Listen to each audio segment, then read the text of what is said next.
Bill Phillips, your farmer's insurance agent in Silsbee, with offices at 1230 Highway 96 South. Open the door to reliable, dedicated personal service for all of your insurance needs: auto, home, health, financial, or life. Bill Phillips and his team of dedicated employees, Miss Kelly Horn, Stephanie Tressler, and Miss Jennifer Curtis, will help you plan for your present or future needs. They're open Monday through Friday, 8 till 5. Bill Phillips, looking out for you and the community. J.P. White, SportsSpeak Sports, a show program where we speak sports and talk about sports and a few other things. I'm happy to have Coach Pat Day, Thank you, JP. Dean of Coaches of Silsbee Coaches. I don't know about Dean, but I did coach.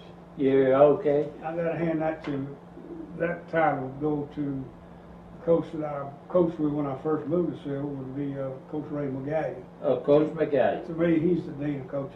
He's the Dean of Coaches of Silsbee. Probably, if you look at records, I never looked at records that much, and I honestly cannot tell you what his record was, but I know it was extremely good. Okay, I would say 700 or 800% of games he won. My goodness. He had an excellent record. Yeah, okay.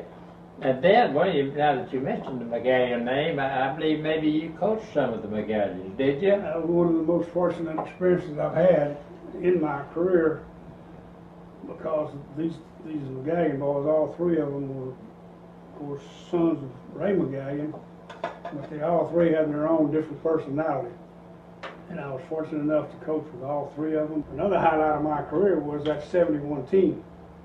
As Bubba's the quarterback, and at that time we had changed from the wing tee or the tight tee when Delray was there, and we got familiar with the University of Houston because they did a lot of recruiting on our campus, and we changed to their offense, the Houston Veer, and that's what we ran with Bubba.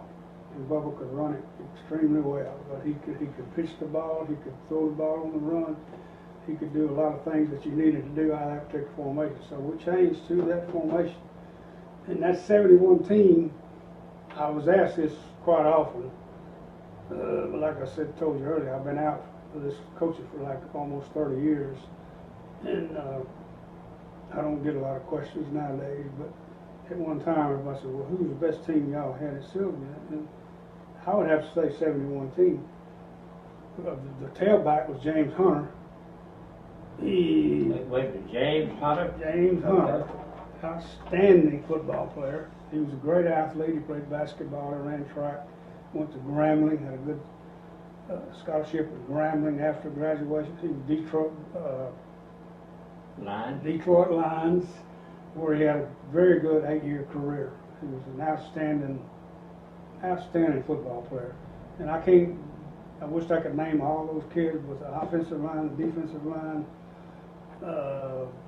We just had a lot of good football players, and we had the opportunity. We were playing the quarterfinal game against Brenham, which I never will forget. I've replayed that game in my mind probably 1,000 times. That we played in Conroe. We had Brenham down 20-7 in the middle of the fourth quarter. We had the ball down inside their 20. I mean, the game is basically over. It's basically over. But we mistakenly, at this, on hindsight, ran the counter option off of that Veer offense. As I said, man, Bubba pitched, and when he was pitching the ball to Hunter. The defensive end somehow read the play perfect and ran and intercepted the pitch on the move at inside the 20. And of course Hunter turned to chase him down, but he was unable to catch him because Hunter was going the opposite direction. So now, instead of the game being 20-7 or even more, it's 20-14. And things get tight. So they kick off to us, and I mean they're going crazy. We can't move the ball. We have to punt, and meanwhile the clock's running. It's down to inside 2 minutes. We get a great punt. We back them up inside their 20. We were in great shape.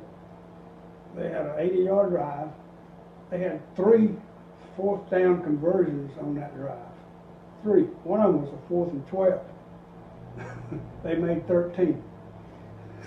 Oh, boy. So the clock's still running, and somehow they managed to have the ball on about the 2-yard line. There's no more time. There's no more time on the clock. They can't stop it.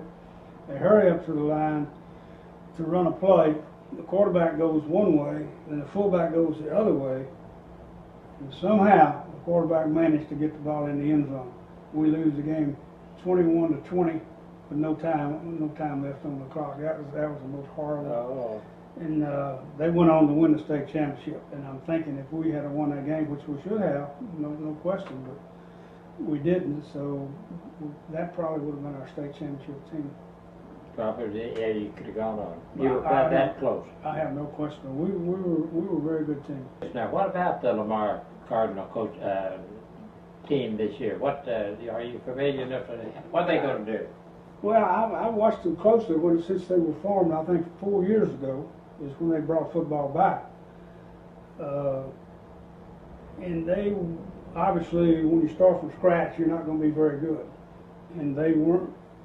Really, they had a few athletes, but not a lot. Most of the kids he got were junior college players that he thought could play early because they had to play early. But now he's gotten recruiting more freshmen, and they'll be 4-year players for him. And so I think this year, and he's picked up some recruits, not recruits, but kids that have like U of H. He got a quarterback and a receiver from U of H that decided that their chances of playing over there were not very good, so they transferred to Lamar this past spring, and they're going to be much in the picture next year. And you got a kid from Oklahoma State that's an excellent receiver that should do quite well. And he's got a couple of more recruits that, not recruits, but transfers that's come in from other schools. The head coach is somebody we know too, isn't it? He's a Woodard. Charlie Okay. Woodard. It's Charlie Woodard's cousin. Oh, okay. Ray Woodard. They're all from up north, from some little town up north. I can't tell you the name of it right now, but anyway, he was from that area. And he's just an old. He came to Lamar from junior college, Glenn. I think it was Glenn Junior College he was at, or one of the junior colleges up in that area. Yeah. And he was pretty successful up there, so Lamar hired him, and this is his 4th year, and I think they haven't been competitive really against the really good teams, but I think they're going to be, I'm not saying they're going to win a lot, but they're going to be competitive. Good. And one thing that's against them, even though they're going to be better, is they're going up against Sam Houston State, who played for the national championship for small schools the last 2 years. Stephen F. Austin, McNeese, Northeast. They played some really good football teams. Yeah, all football programs. And they're really good. And so Lamar is going to have his work cut out for them, but I think they're going to be competitive. Well, Coach Woodard, you're telling me some good stories. I believe your wife, Megan, also worked in the Silsby School. What? She was some kind of special. So what was her title and what did she do? She was basically the head of the work program. The kids that they train for specific positions like office secretary, nurses, or maybe come out to work for you. Any kind of a work job where they receive training that they can apply when they graduate to put on the resume when they go looking for a job. So it's basically job training. Well, she sent me some fine young people to work in the radio. She loved that position, and she did an outstanding job in that position. She really did. All right, you got something about, how about a little philosophy in coaching that you might throw out that we the people hadn't thought about? Well, in coaching, let's say, basically, I always like to treat the kids like I would want to be treated, and that's basically fair. You know, when you got kids come out and you encourage them to come out, you work them really hard as you feel like you need to work them, and then they're all competing for the same job. And you have to pick the one that's better than the other one. Sometimes that gets really hard to do, and that's when the job of convincing a kid, well, You may not get to play here, but you can play over here. You convince him instead of being an offensive running back, you're going to be a defensive corner or defensive safety. Instead of a backup, you're going to probably be a starter. And you have to convince those kids that this is what's best for them. My philosophy has always been basically that, treat people like you want to be treated and be fair.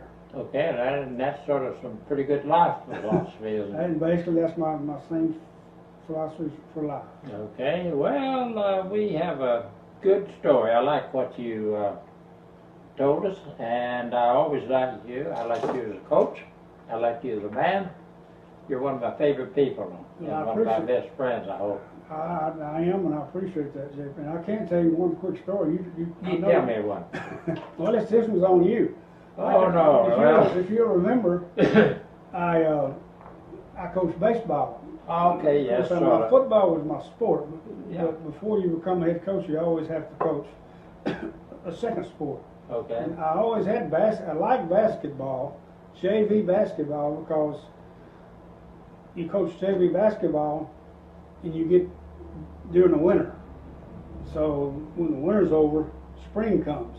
And I like my springs off because I like to play a little golf and go fishing and do some stuff. But for some reason, the baseball coach wasn't coming back for whatever reason. So Coach McGahan assigned me to baseball. And I coached baseball probably 4 or 5 years, and I remember just plain as day as getting ready for the game. Of course, at that time I was the one-man show. I had to leave the high school on the other side of town with my lunch sandwich in my truck, and I would eat my sandwich on the way to the field. Then I would drag the field, line the field, and then pretty soon here you would come driving up with your telephone, hooking up to broadcast from that telephone pole. On every home game you were there. You never missed a home game. I remember that. Okay, I think maybe we're about used up our time, so Coach Pat Day, J.P. White, SportsSpeak Sports, where we talk sports and a few other things, and I do appreciate you coming here and telling us all this good stuff. So long for now. For your next vehicle, turn into Silsby Motor Company, 1360 Highway 96 South of Silsby. Silsby Motor Company selects only the finest in used vehicles, each SMC certified and Carfax guaranteed, in-house financing, a complete on-site service facility with licensed and certified technicians, Big Tex trailers, and the new RN Reapers, the off-road street legal 4x4 ATV. Silsby Motor Company, 2 locations, 1360 Highway 96 South and 1973 Highway 96 Bypass in Silsby.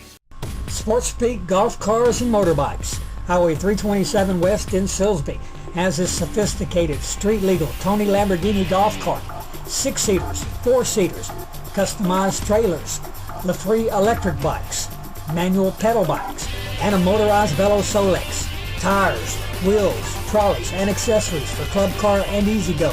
SportsSpeak Golf Cars and Motorbikes, Highway 327 West in Silsby. Call them at 385-3838.